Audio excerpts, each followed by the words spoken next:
कोई चूहा होता है, अन्न हमारा खाता है, मोटा हो जाता है, कालीन भी हमारा ही काटता है। चूहे का काम नहीं होना चाहिए। सुना आपने, मंत्री जी कह रहे हैं कि हमारा अनाज खाकर मोटे हुए चूहे हमारी ही कालीन काट रहे हैं।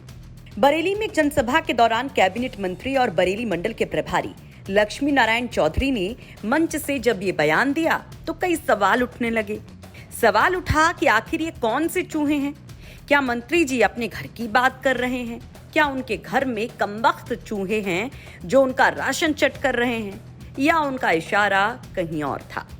मंत्री जी ने साफ कर दिया कि चूहे कौन हैं, वो जरूर आपको बताएंगे, लेकिन जरा एक बार फिर से मंत्री लक्ष्मी नारायण चौधरी का वो बयान सुनिए जो मंच से दिया गया तो चूहों के क्रोनोलॉजी को लेकर कौतूहल शुरू हो गई। अब जिन लोगों का इस देश की मिट्टी में पैदा होने के बाद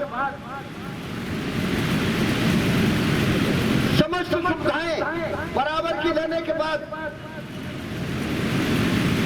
यदि कोई देश के विकास में सहयोग नहीं करता है तो उसे मैं क्या कहूं?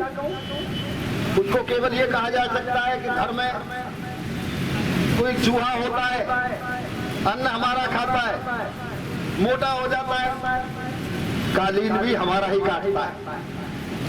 चूहे का काम नहीं होना चाहिए। मंच पर लंबा चौड़ा संबोधन हुआ। मंत्री जी बोलते गए, श्रोतागण ताली पीटते गए, लेकिन दिमाग में उछल कूद मचा रहा था कमबख्त चूहा।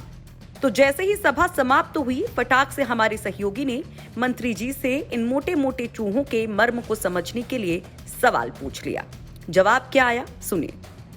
ये मोटे चूहा वो हैं जो हिंदुस्तान का अन्न खा के वफादारी किसी दूसरे की करते हैं।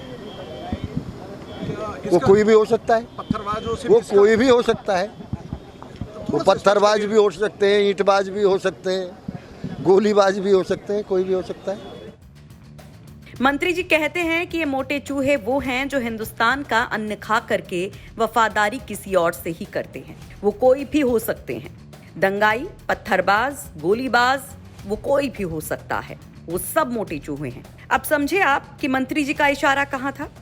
वहीं मंत्री के इस बयान पर अखिलेश यादव ने बड़ा हमला किया। उन्होंने सोशल मीडिया पर एक पोस्ट शेयर कर कहा कि अपने देश के नागरिकों की अपमानजनक उपमा करना संकीर्ण सोच का प्रतीक है, जहां लोगों के पास खाने को अन्न नहीं है, वहीं सत्ताधारी खुद कालीन का ऐश्वर्य भोग करने की बात कह रहे हैं।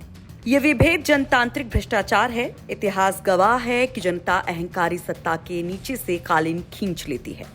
लाजमी है कि जिस तरह से मंत्री लक्ष्मी नारायण चौधरी ने बयान दिया उस पर सवाल उठते रहेंगे, लेकिन ये भी जान लीजिए कि ऐसे ऊल जलूल या विवादित बयान देने वाले ये मंत्री अकेले नहीं हैं। जुम्मे को जो कुछ घटना हुई उसके बाद लॉ एंड ऑर्डर से इतर बीजेपी नेताओं के ऐसे बयानों की मानो बाढ़ सी आ गई है। बरेली से कृष्ण गोपाल राज की रिपोर्ट, यूपी तक।